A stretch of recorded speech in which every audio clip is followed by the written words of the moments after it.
In today's video, I'm going to be starting my very first LEGO City build. Now, obviously, as you can see, I've already started because unfortunately the camera did cut out and I lost a little bit of footage from the start.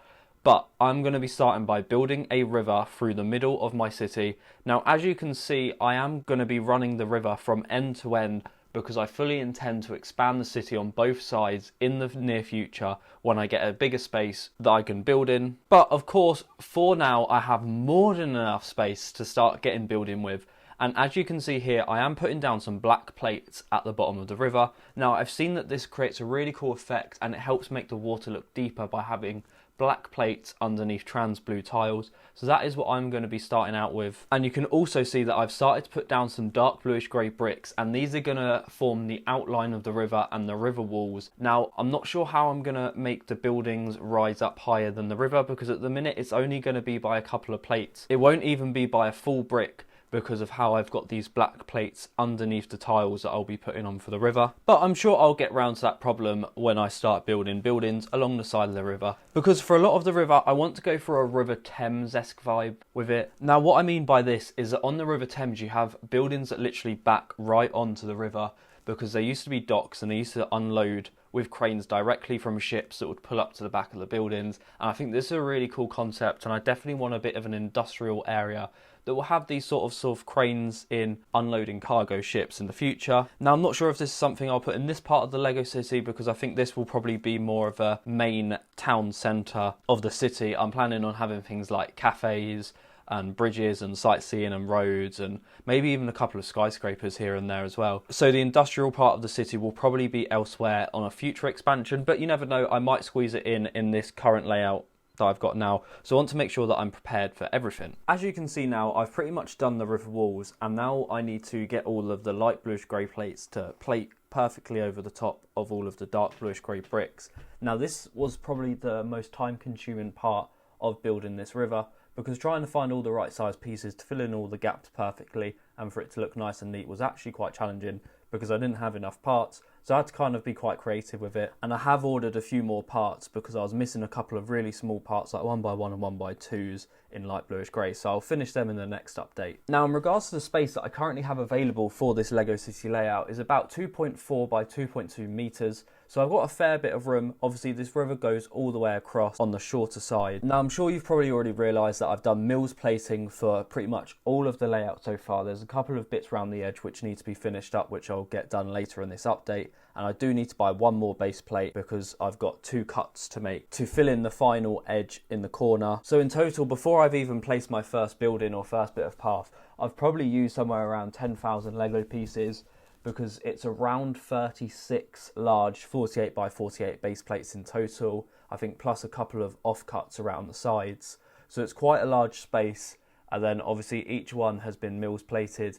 Originally I started with 16 by 16 and 8 by 8 light bluish grey plates, but then I really quickly ran out of them, so I had to buy some more, and it worked out a lot cheaper to fill in with 4 by 4 light bluish grey plates. So I've used them for the rest of it. But that obviously uses a hell of a lot more pieces, including a lot more 2x2 bricks to support all of the 4x4 plates.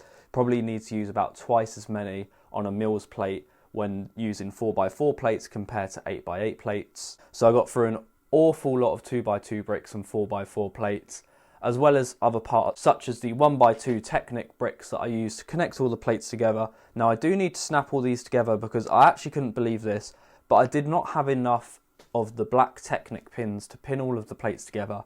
I couldn't believe this because I have like hundreds of thousands of Lego parts, and somehow I didn't have enough of the black Technic pins, which has got to be one of the most common pieces, definitely the most common Lego Technic part around. So I was really surprised to not have enough of them, but I'll definitely get some of them soon to pin it all together, because as you can see through parts of this update, the plates do shift around a little bit and there are gaps between some of them, so I definitely want to make sure that stops happening, because that does get quite annoying. Now, as you can probably see, I've used 2 different colours of blue tiles in this video, and I'm not sure which one I want to go with yet, which is why I use 2 different colours. So I've got a darker blue and a lighter blue colour. The lighter blue are in 1x2s and the dark blue are in 1x4s. So I've put both of them down so I can decide which colour I want to use. And then now, as the final part of building within this update, I'm just finishing off the last couple of Mills plates that I've got available, which was just one 48 by 48 base plate cut up into 3 16 by 48 plates. And like I mentioned earlier, you can really see how many pieces I have to use just to fill up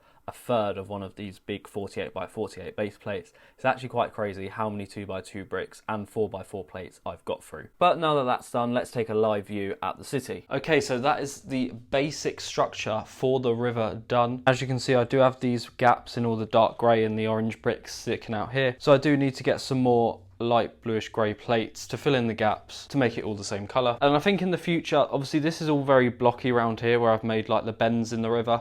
So I think in the future I'd like to use wedge plates or macaroni plates or anything like that to make it a bit more smoother and transition a bit nicer. But I do like the overall shape of the river. And as you can see, I've started adding in tiling down here. I'm not sure which colour I want to go with, so I do probably have more of these light blue tiles.